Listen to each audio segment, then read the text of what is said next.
Hi, everybody, and welcome to Movies by McManus, the podcast where we talk about movies, books, comics, television, whatever media you're into, in terms of who created it and what effect it was trying to have on the world. I'm Greg. This is my brother, Mike. And what's up? Welcome back. What's up? And let's begin. So this week we're going to be talking about Boots Riley, Sorry to Bother You. A fucking insane piece of cinema that has haunted my dreams for the last 2 nights. It's wild, and what's crazy is that it gets darker as it's going on. It gets darker and it gets weirder, which is what I like. It kind of it eases you into it. I gotta be honest, when we first were putting it on, Greg warns me and he's like, this movie's fucking crazy, and I'm like, all right, I'm into that. Yeah. And like the first half hour, I was kind of like... The first half hour is a very normal movie. It's not normal, but it almost gave me the feeling of like, okay, I get it. Like, wow, This is weird, cool. Like, it felt almost like sophomoric in a sense. To me. Maybe. I mean, that was my opinion. Certainly, I'm not saying that about the film at all. I actually loved it. I don't know if I loved it. I really liked it. But that was just my first impression. It gets weirder and it gets darker. And I think it kind of says a lot. Boots Riley, he self-describes as a communist, so obviously his first movie is going to be like very anti-capitalist. I don't want to say propaganda, but it's a very anti-capitalist movie.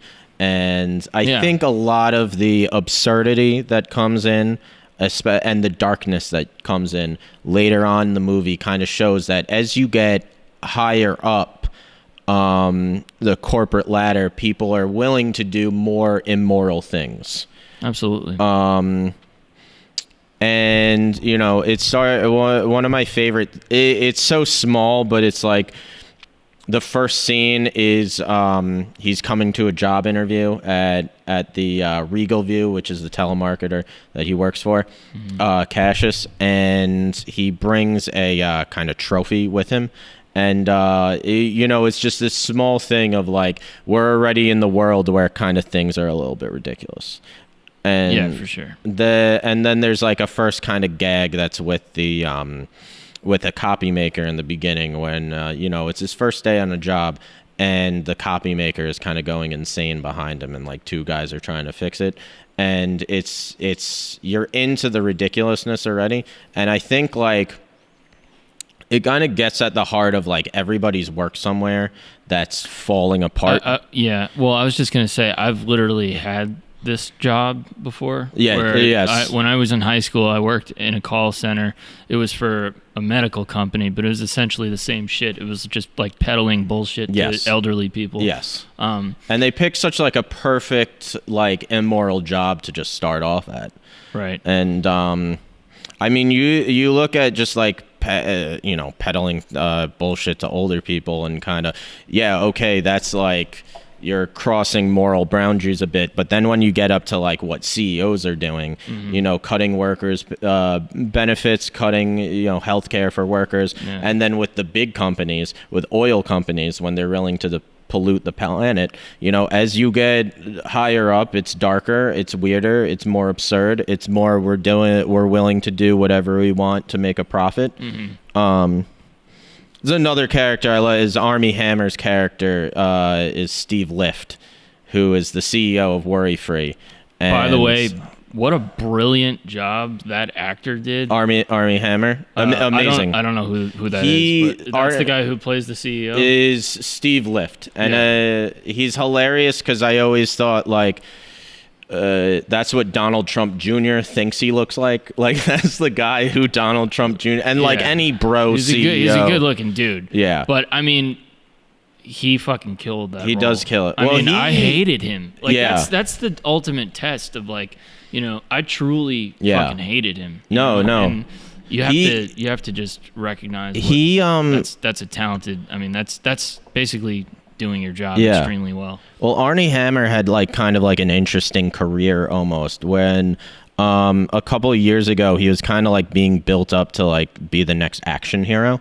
Yeah, I can see that. He was in that He was in that Lone Ranger movie where Johnny Depp plays an American Indian. Did that actually happen, or that, was that? No, that happened. Because there was a few that like crumbled apart because Johnny Depp just started going completely insane. There are a lot of Johnny Depp movies that fell apart. Right. There's the Biggie Smalls and Tupac movie. Yeah. And I'm fucking glad that fell apart. Johnny I don't Depp playing a fucking detective investigating Biggie right. Smalls. I don't know if you've seen the TV show that covers it. There's a mini series that covers the Biggie and Tupac murder. I think I've seen that. Yeah, it follows Russell Poole's original investigation in the early '90s, and then kind of cuts to the 2002 investigation into it. And both the lead detectives end up quitting afterwards because I think they kind of realized that there was a cover up there. But yeah, we're jumping around like crazy. We're jumping around like crazy. Before we get into, Greg's gonna lay out exactly what happens in this film, which is obviously the topic at hand today. But you just reminded me. I just wanted to give a shout out to Jam Master Jay, man. Yes. This hit me like a ton of bricks. Yes. They finally arrested the people allegedly responsible for his murder. And if anyone is interested in this particular case, go back and watch the 2018 remastered series episode called Who Murdered, I think it's called Who Killed Jam Master Jay. First of all, it's a fucking great documentary, but second of all, at the end of the movie, they literally name these two guys that were just arrested. Really? They had it figured out. Oh, wow. I mean, I guess it's one of those things where people kind of were circling these guys for a while, and they just didn't have enough to make a case. Yeah. But apparently now there's cooperating witnesses. All right, well, good. I'm glad. So that means a couple of the people who were in the building that day when he got killed are cooperating now. Yeah. But rest in peace, Jam Master Jay.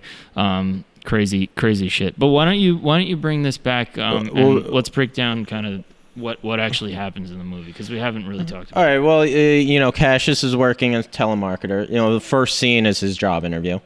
And then, he's kind of doing this white voice thing that I like, that Boots Riley took something from his personal life and brought that in. So Boots, I didn't know that he had that experience. That's very interesting. Boots Riley was a telemarketer before he was a rapper. I think he started so the Coup, that's his rap group. It's kind of like a band. He's really the only rapper, but it's there's an electric guitar and a keyboardist, and I've checked them out. They're actually pretty good. Cool. Their first album is 1993, so before that he's a telemarketer. Yeah, because he's in his he's almost 50. Just looked the other day, so I wasn't sure if he was a young dude or not. No, he's been around for a while, and he's been trying to make this movie for a while. A number of years, I'm guessing he wrote it after Occupy Oakland, because it's very much the vibe that, at least from Occupy Wall Street, that I saw, that is present in this movie. And a lot of the same things that movement was trying to accomplish, he's talking about here. Right. Yeah, so Cassius Green, he has this activist girlfriend played by Tessa Thompson, who anybody who knows me knows I have a massive crush on. It's funny. I was like, oh, this is the person who's Greg's been posting about nonstop. Who has this activist girlfriend who goes on this wild ride through the upward mobility of this call center, this Regal View. He becomes what's called a power caller, which is basically you're selling human slavery. We should back it up. Basically, he's working in a call center, and he's essentially excelling at his job because of this white voice that he's doing that allows him to get more business. And they take a notice to him, the powers that be there. Not the ultimate powers that be, but the sort of management of the lower level guys. Yeah. And they want to make him what's called a power caller. Yes.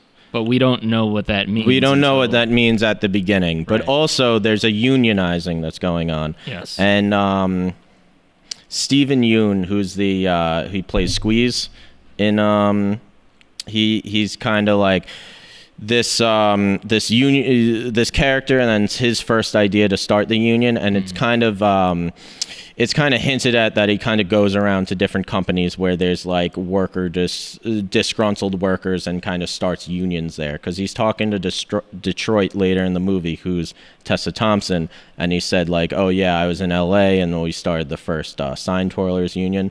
So there's a general strike basically, and first Cassius is into it, and but then eventually a second that they're willing to promote him, he just sells out his coworkers, and then he goes up to being a power crawler where they sell human slaves basically.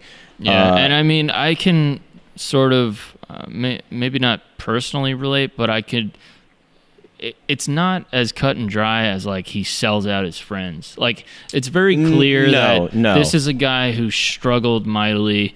Yes. He barely has a place to live, and it's falling apart, and his car's a piece of shit, and it's kind of putting, you could almost put yourself in his position where you're like, wow, this opportunity is going to, enhance my life in such a way, but it's at the expense of, some of my morals. And that's also something that comes up when he's crossing the picket line. He was like, my uncle's about to lose his house. Exactly. I need this money. And you do understand him. You do. And that's kind of what that stops people from unionizing in the real world, is that they have their actual problems and they need solutions for it. That they can't strike and not get paid because their house is going to be taken away. Yeah. And I think what Boots Riley is kind of trying to say is that the reason why, people are paid so little at those jobs is because then they can't strike and they can't demand more, because they need this, because they go one paycheck and everything's gone. Very timely. Very timely. It's a timely movie. I always, I was saying in 2020, this is the movie to watch, because it really it really just stomps at everything that everybody is complaining about, like right now.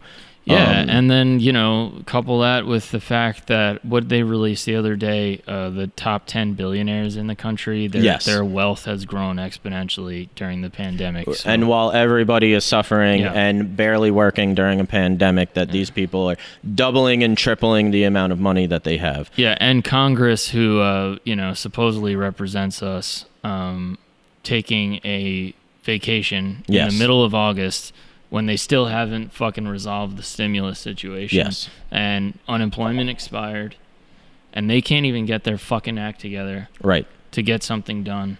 Fuck them.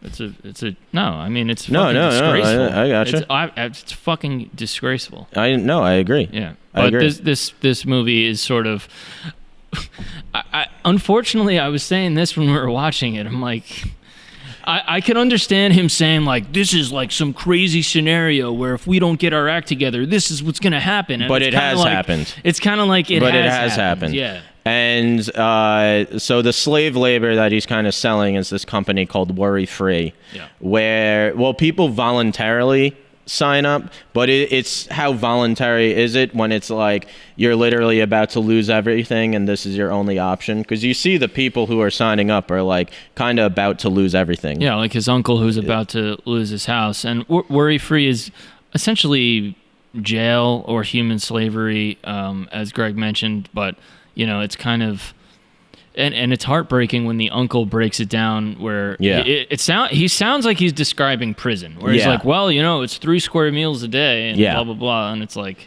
it's fucking crazy. I mean, I saw a unbelievable amount of parallels to Amazon. With the Worry Free, yes, absolutely. And I mean, I have the experience of our cousin worked for Amazon for a while as a driver, and I was between jobs at the time, and he actually got me in there. I went through the training. I did 2 days of the training, and man, I was like, fuck this shit. First of all, look, I think it's inappropriate to throw the word slavery around, so I'm not going to do that. Right. In the film, the only reason I do it is because they call it that in the movie. Yes. No, I'm not, of course. And they do call that. That is what it is in the movie. But, when it comes to the Amazon experience, and I'm sure a lot of people that might be watching this might have that experience. It's unbelievably inhumane. I mean, there's no other way to describe it. You're showing up at a warehouse, and they have these kind of third-party companies that are not necessarily Amazon. You know, they're kind of like employed by Amazon. It's just another way for Amazon to not fucking pay people. Yeah. You know, it's like, you're an independent contractor, man. Yeah. It's like, yeah, except I'm not, because if I don't fucking fulfill the shit that you want me to do, you're going to fire me. So, like, you know, or whatever. But, and you don't give me health benefits. I don't know if Amazon gives health benefits. I didn't get that far. But my point is, you show up in a fucking factory at 5 a.m. like cattle, and everyone's lined up, and you got one of the managers fucking screaming at you, and then all the vans line up, and all the it's just, if you don't have the experience, people will know what I'm talking about. It's I don't have the. I mean, I don't like Amazon either, but it's quite a sight. It's quite a sight. I mean, that's why they're able to get fucking packages out. Exactly. You order it, and it's but that's another thing that you know, the movie is trying to say. So Stephen Lift, Armie Hammer's character, who's the CEO of this worry-free company, the reason why he has so much money is because he does not pay his employees. And that's the reason why he's a billionaire. And you look at, you look at Jeff Bezos, and the reason he has so much money is because he does not pay his employees. If Amazon paid their employees what they are worth, Jeff Bezos would not be on track to be a trillionaire. And it didn't Whole Foods like cut their healthcare policy during the pandemic or something insane. Don't quote me on that, but I haven't heard that. Amazon owns Whole Foods. Yes, they do. And it was, but again, the point is, unfortunately, there's a lot about this movie that is just not really that much of an exaggeration at this point. It's not an exaggeration at this point, but there are a lot of things. Well, so I like the exaggerations in this movie because I feel like it's more honest than just telling us straightforward. What do you mean by that? Like showing the world just as in the most realistic way possible doesn't really get like the feelings that people have towards the world. Like you kind of know what I mean? Like, I mean, you have a job that only pays you. I mean, when you worked at Amazon, didn't it feel like you were almost like at Worry Free? If they were showing Amazon almost completely, I want to say yes, but I don't want anyone to say you're comparing something to slavery. So it's like, but, or if you've ever had a job that's like labor intensive, you know, you feel like an animal, and they're talking about, you know, it's always, we don't have enough money to pay you whatever. But they expect you to give, you know, your entire day, break your entire body. And when he's talking about human horse hybrids, when, you know, we get to the end of the movie, it's getting at how people actually feel about these companies. Look, you know, I'm a musician, so musicians live a life of shitty jobs. It's just what it is. I mean, I've been fired. I was fired from a job in 2015 after I worked a 12-hour shift for a guy. That's ridiculous. He's a piece of shit. That's ridiculous. I mean, that's, you know, that's what you're dealing with when you're. It's so funny, and I think you posted something recently where it's like, people in the entertainment industry during the pandemic, it's like someone will, in the same sentence, tell you, well, why don't you get a regular job because that's not sustainable and blah, blah, blah, blah, blah. By the way, did you see that new Netflix show? If anything, it's so fucking true, man. If anything, this pandemic has shown that we need artists more than anything, because how many podcasts and you know, how much new music and new TV shows and new movies have people been watching and listening to during this pandemic, at the same time saying, well, if you're in the entertainment industry, maybe you should pick something else. It's one of the weirdest, like, most celebrated, but like, people celebrate it without recognizing that they're celebrating it. Yes. Yeah. You know, where it's like, you couldn't fucking live without music or movies or, you know, podcasts now, radio, you know, when it was primarily radio. You can't live without entertainment. Yet there's no protections that you're constantly talked down to. Yeah. You can't. I mean, what is it? 99.9% of people can't make a living in entertainment, or I don't know. It's got to be something fucking astronomically crazy like that. Yeah. It's just another. It's just another kind of. I don't know. It just kind of sucks, but at the same time, it could be. People just need to start realizing that they are consuming these things. Yeah, it's like, okay, and it was taking a while to get to a point there, but it's like there was a viral video from the town that we're from on Long Island, and this lady is complaining about not wearing a mask in the supermarket. Right. Okay. And she yells. I remember this. It calls the guy a communist. Well, she calls the lady a communist. I'm not going to put on your fucking mask with your commie bullshit. But then she also says, and that's why you're working in a fucking grocery store. Yes, you're shopping in a shopping in the grocery store, lady. Yeah. You need the grocery store, you fucking idiot. Yes. You need people to work in the fucking grocery store so you can get your.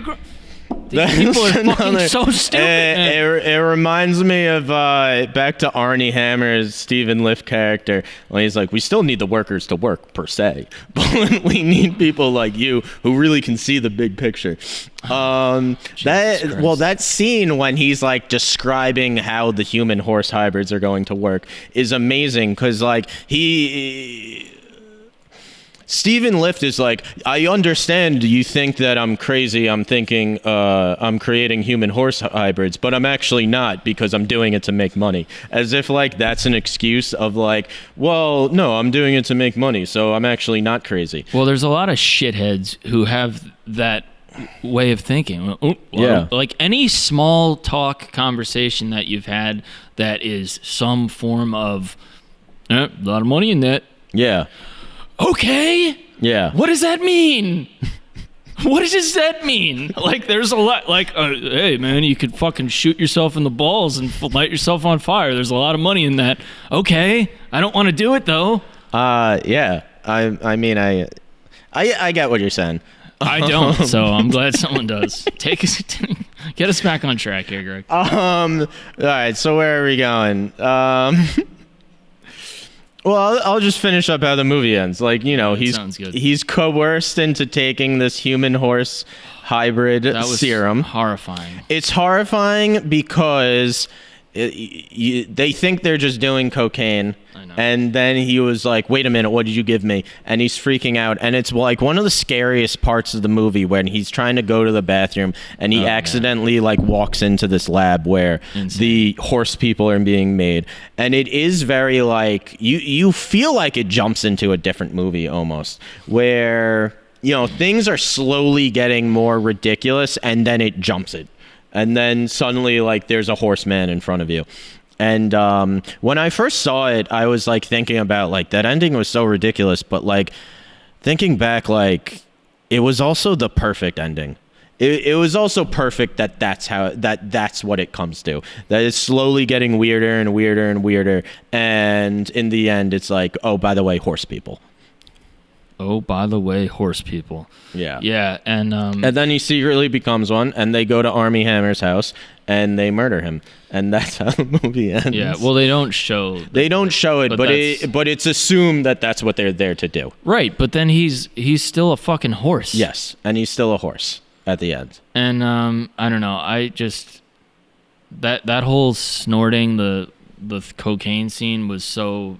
I find that to be so troubling. I mean, it's like. With cocaine now, people are dying of fentanyl overdoses. Yes. They're not really. Imagine that was the thing. Like, yo, man, shit, you got to be careful, man. Like my boy out in fucking Comac, he got some bad shit, and the homie's a horse now. Like, that would be really unfortunate. Just like Suffolk County has a fucking outbreak of horse guys. Like, oh my God, that's so brutal. Imagine it was that instead of fentanyl, and then like. MS-13 was just like, yeah, man, we're on this horse shit right now. Horses? I don't fucking know, 17 man. was a horse gang. That shit fucking, it really fucked me up. So Yeah. Let's talk about... shouldn't do cocaine anyway. No, but, you shouldn't. You can't now because fentanyl just... Yeah. I want to talk about LaKeith Stanfield because who's amazing. He is amazing. He's my favorite new actor. I guess I wouldn't say up and coming because like he's here, like he's in everything. But he's only been like really well known in the past 2 years. Yeah, I mean, my first thing with him was Uncut Gems, which is honestly that was my favorite movie. And last year. he plays such a different character in this than Uncut Gems. Yes. And he played. I don't know if you've seen Get Out or Atlanta. No. In Get Out, he plays like a white person in a black person's body. And interesting. Yeah, and it's just hilarious, like the choices that he makes. And he's great in this movie. And his new movie, I can't wait to see, which comes out next year, of Judas and the Black Messiah, which is about Fred Hampton. Oh yeah, that's gonna be awesome. I wanted to bring up because LaKeith Stanfield in his next movie because Fred Hampton kind of plays into what we were talking about on the last podcast with COINTELPRO. Of Fred Hampton was a Black Panther. He was in the Chicago chapter of the Black Panther. Who LaKeith Stanfield plays William O'Brien, who was an FBI informant in that chapter of the he Black doesn't Panthers. play Fred Hampton. No. Oh, okay. The other guy from Get Out, who I forget his name, plays Fred Hampton. But he plays basically he is a COINTELPRO informant. Oh my god. Of this FBI program that was designed to break apart the Black Panthers. And Fred Hampton, the Chicago police broke into his house and shot him twice in the head while he was asleep. Yeah. So, it's interesting, and it leads into Sorry to Bother You, because Sorry to Bother You is a lot about Boots Riley and the black experience, and especially in Oakland, which a primarily poor, primarily black neighborhood across the bay from San Francisco, which is some of the most expensive real estate in the world. And I mean, you do see that when, LaKeith Stanfield, Cassius's character, Tessa Thompson's character, they're both barely just making it by. And then you have Arnie Hammer, Stephen Lift character, who has all the money in the world. I mean, I can't imagine growing up in Oakland, looking across to San Francisco. It probably might feel that way.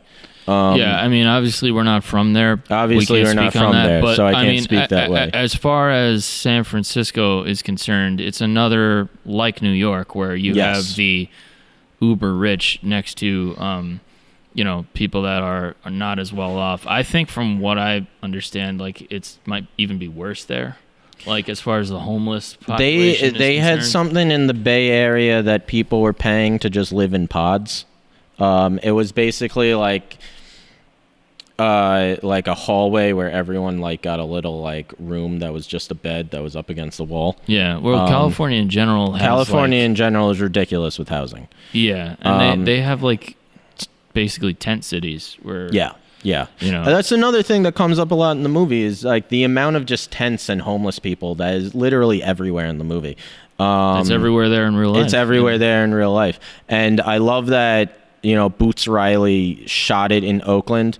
The producers wanted to bring it in LA, and if it was a different filmmaker, he might have just said, well, all right, we can use LA just as Oakland, but like Boots Riley specifically wanted to shoot in Oakland. And then in 2011 with Occupy Oakland, it's what, not to cut you off, but I actually was in the Bay Area at that time in 2011, and I actually went to an Occupy protest. It was in San Francisco, though. Oh, and, okay. It's just interesting to think that is like sort of the setting for this film, because I saw it because he was one of the founding members, and then they organized a strike at the Port of Oakland. And it's similar to the movie where it's like if we just all decide to not working, if we all decide to just stop workage, they can't ignore us. That happened in Oakland? That happened in Oakland. It was something just everybody walked off. It was like the Port of Oakland lost like $4 million in one day. Jeez. Yeah, well, I think it happened a few times. So, did anything actually come out of it, like in terms of? I don't know. Honestly, with the Occupy like movement in general, like nothing really ended up. Not a lot of changes ended up happening. You spent a lot of time down there when that was. I spent a lot of time. So I was in college. Yeah. I was 18 or 19 when Occupy Wall Street happened, and I was across in New Jersey. And on days we didn't have class, on the weekends, a lot of us would go down to Occupy Wall Street. And I mean, it was only there for like 3 months. And at Zuccotti Park, like across. I actually, the first time I went there, I like couldn't find it because I thought it was like actually on Wall Street. And it was funny because I had like a mohawk at the time. I was just like a very radical college kid. And I was walking around. Radical. I wouldn't really call myself. I thought I was. Right. But I was walking around Wall Street like so embarrassed because I couldn't find it, and I had the mohawk. So I was like, everybody knows I'm looking for the protest because I look like it. When I was there, it's hilarious looking back because I literally thought that we were going to change the world. I thought like this is the moment. All these stockbrokers are going to prison. I thought that Barack Obama was going to like lead us into Wall Street to like arrest everybody. I was quite the opposite. I was so naive. Yeah. Meanwhile, Barack Obama was the guy giving these guys the bailouts so that they can continue to rip everybody off. Maybe the biggest disappointment ever. Barack Obama. I mean, even this time around, it's like fucking making a call to Buttigieg and Klobuchar to drop out right before Super Tuesday. Yeah, to screw over Bernie. There's another Boot Riley. I'll never forgive him for Boots that. Riley. Not that he's looking for my fucking opinion. Boots Riley rallied for Bernie Sanders this year. Of course he did. Because that's the type of guy he was. Yeah. It was just I don't know. I had just watched like Les Mis for the first time, and like I literally felt like I was some like French radical, like from back in the like French Revolution, and like I thought for sure it was going to work, and then that's just disappointment when you're kind of an activist type person of just I mean, you were also really young. I was also idealistic, like 18, I mean, idealistic. You don't want to get bitter. But yeah, I mean, I guess because I'm basically close to 4 years older than you, so I didn't have that exact opinion. I was kind of like, let's see where this goes. Like, obviously, I was supportive of the ideas behind it, but I don't know. I get more excited by like a Bernie Sanders or something, Well, I mean, back then the idea of someone like Bernie Sanders. Bernie Sanders was back then like all I knew of him was he would just be on Bill Maher's show. I had and no he would be idea. The crazy independent guy. Yeah, that was when Bill Maher was like semi decent. I had no idea who he was until like 2015. Until he ran for president, I had no idea who he was. Fine. Most people didn't. Yeah, but with Occupy Wall Street, I like really thought that this was going to work. And then, I mean, you saw something recently of the Occupy City Hall that was part of the Black Lives Matter protest that got taken down. And well, they kind of achieved their goal. They wanted to cut the police budget by like $1 billion. And in Minneapolis? No. In New York City. This was recently. Mm-hmm. And I mean, they kind of got what they wanted, but not really. Yeah, we'll see. I don't, I think Boots Riley would probably disagree with me because, his movie ends with, people taking to the street and activism and occupying territories like it works, but that's a very optimistic way to look at it. Really, a lot of strikes don't work. No, I mean, I kind of will be the optimist here. Where right. I think for sure protests work. I don't think Okay. there's any question that they work. I mean, you could measure the scope of like, you know, what size of an impact they have over Right. what period of time, but as far as them being a net positive, I think that's kind of like, no, and I kind of agree with you with that. yeah, I mean, you know, specifically recently with George Floyd, I mean, you want a concrete example? Right. I mean, they arrested Chauvin. Right. And if it wasn't for the protest, they never would have done that. Of course No, not. you are right. And they arrested the other officers, and then they upped the charge from third to second.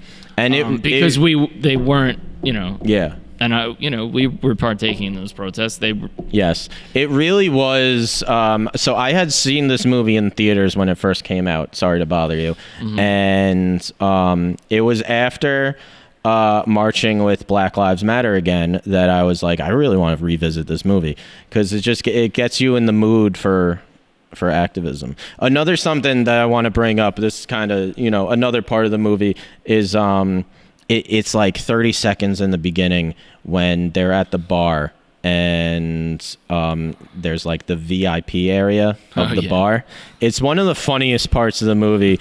It's you have to think about it, but he goes into this VIP area where like it's super crowded and he gets his drink poured on him and like it's uncomfortable as hell and sweaty, and then he comes out and he's like, that shit was dope. Yeah. It's like, I mean, any VIP. What VIP have I fucking been involved in? Not much. Any club in general is like that. It's like, terrible, and people say it's awesome they're afterwards. fucking horrible. Yes. I mean, these places are horrifying. Who enjoys clubs? Like Exactly. And then like the idea that this sucks. Want to go to a smaller version of it? Yeah. Like what are you, fucking crazy? Like. You want to pay $200 bottles? I can't speak English. $200 for a bottle of something that costs $35 at the liquor store. Jermaine Flower, who plays Cassius's best friend, he's one of the funniest. Was great too. He's hilarious. He's a comedian that I like a lot, and he's so hilarious. One of my favorite lines is when Squeeze they're first having the strike. And Squeeze is like, is everyone ready? And Jermaine Flowers is just like, yeah, I brought all kinds of weapons. So he's like, no, it's not that. I mean, it's serious, but it's not that serious. Yeah, that's a good line. There are a lot of great lines in this thing. Mm-hmm. I mean, I mentioned in... Danny Glover appearance. Amazing.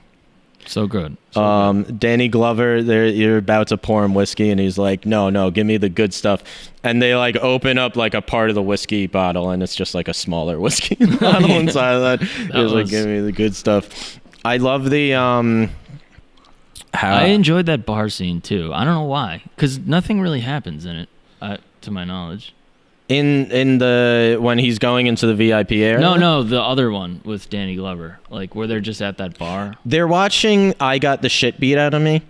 Oh, is that one? And I like the look of it. Yeah, for some and reason. Danny Glover is like, I love that show. I have the T-shirt, and he's wearing a T-shirt that says I Got the Shit Beat Out of Me. I think I just like bars, and Yeah. I think I haven't drank in so long that I'm just like, man, remember doing that?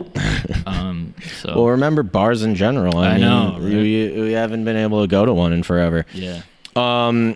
I love the I Got the Shit Kicked Out of Me show because if you've ever watched MTV, I don't want to name drop certain shows, but it's like, I mean, everything on MTV is like that now. Is MTV still? This is a dead serious question. Is MTV still in existence? Yes. Jersey Shore is on MTV. And they make new episodes. And they make new episodes of Jersey Shore. Didn't Snooki quit or something?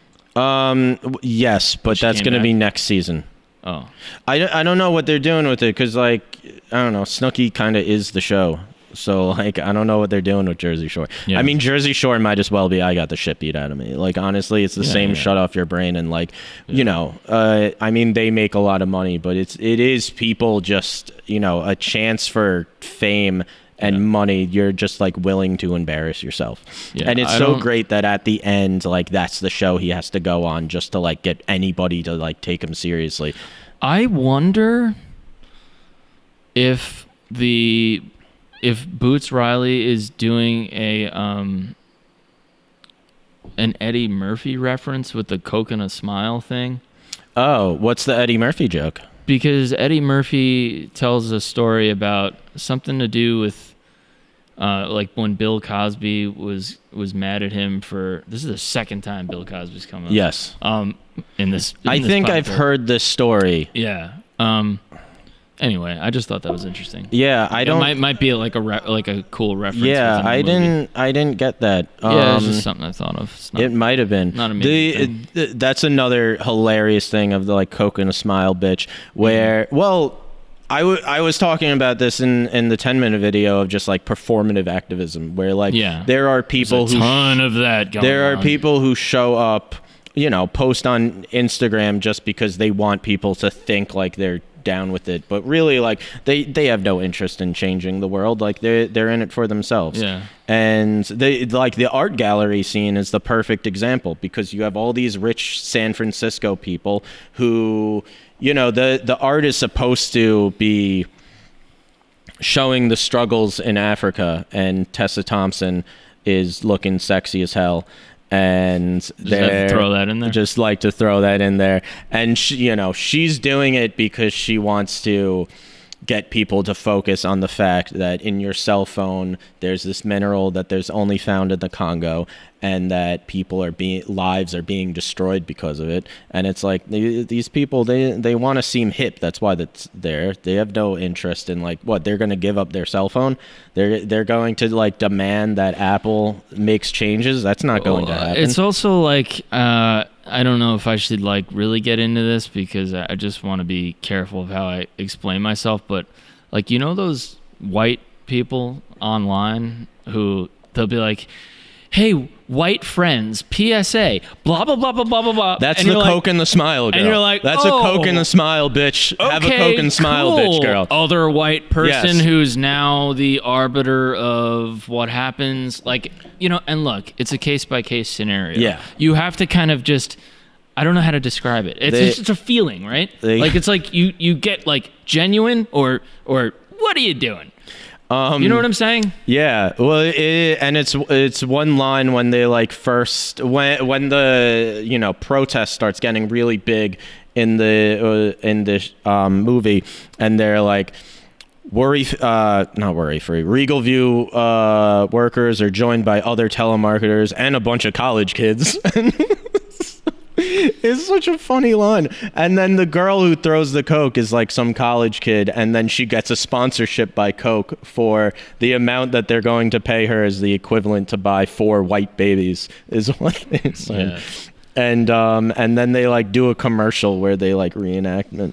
It's so weird how that's just like generally how a lot of sponsorships go now. It's just like, it doesn't matter who the fuck it is. It's just like, oh, look, they're doing a thing that people are paying attention to. Here's the money. Like, it's like, whether it's like music or anything. It's just like I watched this great documentary on Clive Davis. I don't know. He was the former head of Columbia Records, I think, and then he formed Arista Records, which was his own company. But the point I'm getting at is like,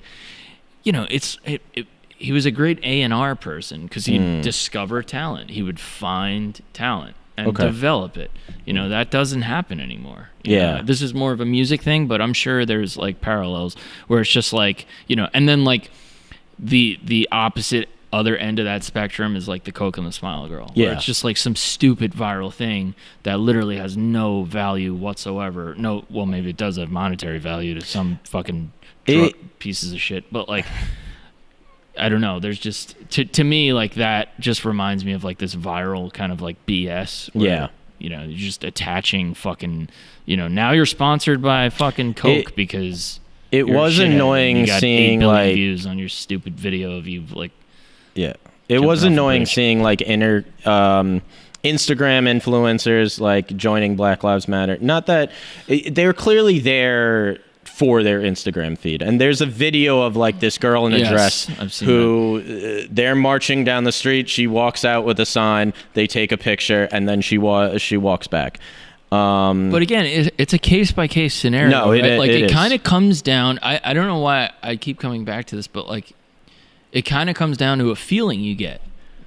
You know what I mean? Like if whether you know when something's genuine or something's not genuine? Yeah. You can't necessarily describe it on paper per se. Right. Maybe you can if you really get creative, but like it's more of like an inner feeling when you see something and you're just kind of repulsed. Like, oh, I know exactly what you're talking about. You know? Yeah. Like, I don't know. So, but that's not to say that, look, I mean, like people that are genuinely, there's so many, I think, you know, there's no reason to necessarily harp on that side of things, because I think, you know, the overwhelming majority of people supporting these causes are for the right reason, and, you know, it's obviously important. I would like to see in the movie, like something of like, it could have been like a quick second, but like someone in the protest who was like clearly an undercover cop. Because if like an agent provocateur or whatever. Yeah. Well, I feel like Boots Riley is like specifically with the Occupy. I mean, in the Occupy, I mean, supposedly there was a lot of that. I'm sure. And there with was. Black Lives Matter, there was a lot of that where there were people who were like purposely placed in there so I remember when I was marching with Occupy Wall Street, these kind of like older dudes were they were like, if anybody's like trying to get you guys to like start violence or break shit, like you gotta let people know, because like there's been a lot of, they said that they were cops, they said they were NYPD, of like NYPD guys were coming in undercover and like convincing people to commit violence. And there was one dude, as we are marching, just screams out like, let's start hitting the cops. And everybody like turned to him and it was like, you're a cop and all this stuff. And they like kind of pushed him out. I don't know if the guy was actually an undercover or just like some douchebag, but I'd imagine like Boots Riley probably has a different opinion than me. Like he probably thinks like that there actually were provocateurs in there. And I'm sure that there was. I don't think that's much of a question. But like, a quick second in the movie, like when I first saw that and I saw like how rowdy the the SWAT team in paramilitary gear that's trying to get the people in. I thought that they were going to like try to do something with that, but you know. That was another thing I pointed out, because it was another example of like, wow, look at these hyper militarized police. Yes. And again, where's the exaggeration? It's not, but I mean, yeah, it's and what we're seeing that was 2 now. years ago. ago. You got people in New York being fucking pulled into unmarked vans by plainclothes officers. Yeah, you know, I mean, these are the fucking finest. Give me a fucking break. No, really. Can we be adults? Like, for real. Can we be adults? These are the finest. Finest? Like, let's, if you're a provocateur and you're telling people to start violence. Well, I don't know if that guy was actually, I don't want to try to say that. You know that guy exists. Yes, but I know that guy exists. Exactly. Yes. Tessa Thompson is amazing. Look, everyone be a good person all around. Everybody be a good person. I don't care who the fuck you are. I'm not anti anybody. Yeah. Just be a good person. If you act like a piece of shit, you're a piece of shit. It's pretty fucking simple, right? No, it is simple. You're right. You would think. Anyway, what else do we have on this film here? I want to talk about how amazing Tessa Thompson is and how she's beautiful. Don't just talk about her physical appearance. No. I mean, she's in all the Marvel movies, so that's great. Okay, I don't know that. I'm not well, you're not into Marvel at all. I am. Right. I have all the comics. So what do you want to say about her? Is this your moment? All right, so she's my favorite character in the entire movie because like she's like this artist radical, and she always has these crazy earrings that are like inciting violence almost. Like her first earrings. Remember the penis earrings? There's the penis earrings that she has. She has earrings that say murder, murder, murder, kill, kill, kill. And she has earrings that say tell Homeland Security we are the bomb. And it's great. Her like, I mean, it's also like you think she's like this pure artist, like radical, who's really down, but then you see her at her art gallery and she's putting on a fake voice, and that's not the actress's voice. It's how they do the white voice. Oh, she did like a British voice? Well, it was an actual British actress who was voicing her. That wasn't Tessa Thompson's actual voice. Right. And it goes to show like the white voice that Cassius is doing. She's also like putting on a customer service voice for these rich for these rich people that she has to sell to, who do not really care about whatever activism she's talking about. Like it's so much like real life, though. I mean, I appreciate that, because like, you know, like nobody's entirely pure. Like everyone has like some kind of something, you know. So it's like it's almost better to show that than just to be like, and here's the good character, like, you know, because it's not real. No, and also there are no good and there are no bad characters. Well, you know, Armie Hammer is actually evil. He's actually evil. Yeah, but also he legitimately, I'm not going to say his name, but he legitimately reminds me of someone I used to work with. Oh yeah. Yes. He reminds me of just every like stockbroker I've ever met in my entire life. Of just like he reminds me of one person in particular. It's about the money, you know.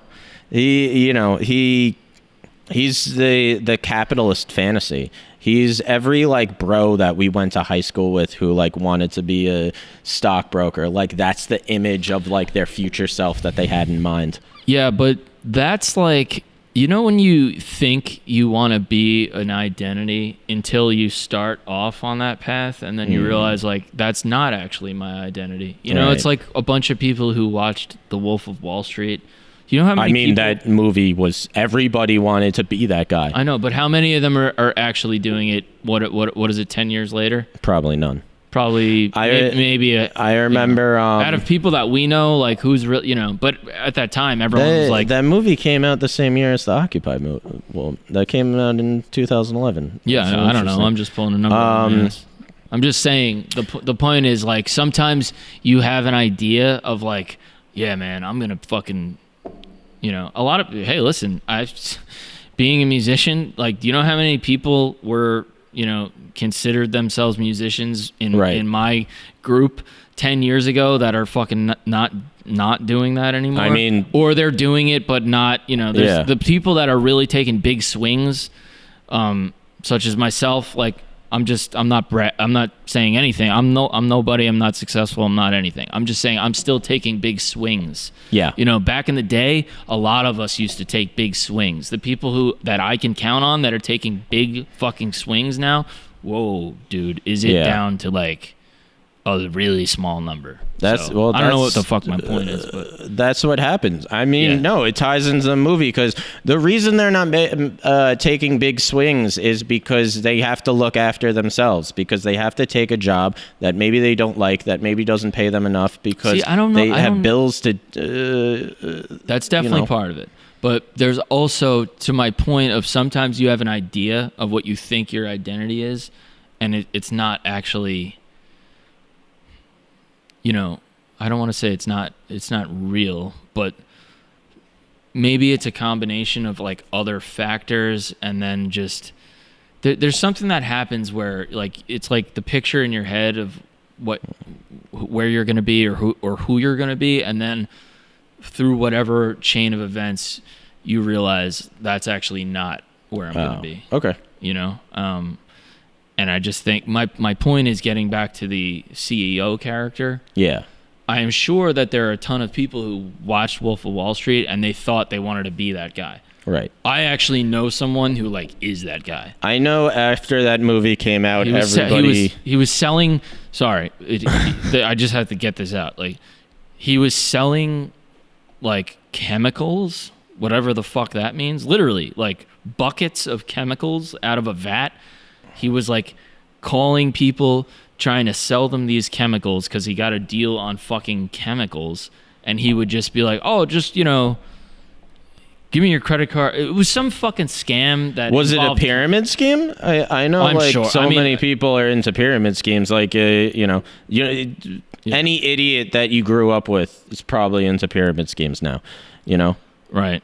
Yeah. I'm just there are people out there that exist, which is insane. I remember when Wolf of Wall Street came out, like everybody was trying to find Quaaludes because they make it sound like so much fun in that movie, and they don't realize do they? He's on the floor drooling. Well, they don't realize that like you can't find Quaaludes anymore. Well, like yeah, that they don't exist really anymore. Anymore. People didn't realize, and were like trying to call up their drug dealers, like trying to hook them up with Quaaludes. The level of stupidity will never cease to amaze. I like so back to the movie. Steve Ewan's character of Squeeze, who's kind of this he goes to different companies that are mistreating their workers and like tries to get them to unionize. And I don't know if this is a comparison that like Boots Riley is trying to make. I saw him as like a mini Che Guevara almost, of like this guy who goes to different like countries and like tries to rile people up. I don't know enough about Che Guevara. Well, I can't speak on him. From what I know, I remember he was a bad dude. That's when I was in high school, everyone wore his face on a T-shirt for some It was reason. ridiculous, and they had no idea who the person was. Right. He, that character is great, and in the end, I mean, he is trying to steal the main character's girlfriend. That's kind of like the purpose of the character. Semi-succeeds, but also it's like, in the hands of a different director, or maybe in the hands of like a different actor, that character would have come off as like such an asshole. But you actually kind of understand who he is. I was gonna say I didn't find him to be that objectionable. Yeah. Well, normally, like the character that's the I'm here to steal your girlfriend would be portrayed as like a complete jerk off. That's why this movie is good though, because again, going back to the whole thing with Tessa or that's her name, right? Tessa Thompson, that's the actress's name. Showing like basically a personality flaw. Yeah. Like, again, like that is the type of guy that normally you would hate, but it's done in the movie that's kind of like real life, where it's like, it's not as, that was great for the audio people. Well, it's not as cut and dry as that. You get him, and it's not only that, but like he is a better match for Tessa Thompson than Cassius is, because he is way more into the radical ideas that she's into. He's not really like an activist person. I mean, he kind of becomes one at the end, but he was never into like the art scene that he is. That she is. Yeah, and it does seem like Squeeze is a better match for her, and it's just interesting that that's how they went with it. Of there's no good and there's no, even talking about like Armie Hammer, like he's evil, but like I don't know, I kind of liked him. I mean I thought he was hilarious. He's a hysterical person. You just saved yourself by saying because of humor. I was like, what the fuck is there to like about him? He's a hysterical person. Okay, fine. I could kind of give you that. I found him to be wildly objectionable, and but again, a testament to a phenomenal acting job by whoever that guy is. You keep saying Armie Hammer. Okay, that sounds like a made up name, but I'll assume that's real. He was in Call Me by Your Name. Don't know that. Well, all right. He was going to play Green Lantern, and then like that movie got canceled or whatever. But they were like building him up to be a big action hero. Oh yeah, and you were saying that before. Yeah, well, he is in some dumb movie where Johnny Depp like thought it would be a good idea for him to play an American Indian, and that's what we call a callback, folks. Yes. Thanks for checking out this episode. No, we should probably. I think that was great though. Yeah. You got anything else you want to say about this? Everybody watch Sorry to Bother You. Like, even if you completely disagree politically with whatever we're saying, like, you should still watch it just because, like, it's a ride. It's a fun ride. And keep an open mind and realize that, like, it's going to be ridiculous. Like, this movie is absolutely insane. Yeah. Really enjoyed this one. It's like Greg's saying, it's pretty disturbing, but it's a good. I enjoyed it visually. There's a lot of cool stuff going on, and it was a good one. All right. Is there anything that's how you want? That does it as far as this one's concerned. All right. Well, we're Movies by McManus. We review movies, comics, TV, books, any media you're into. So everybody have a good night. Watch Sorry to Bother You. Yeah, make sure you check out the YouTube channel for the video versions of this podcast and also Greg's reviews. And please follow us on social media at Movies by McManus. And that does it for us. We'll see you next time. Have a good night, everybody.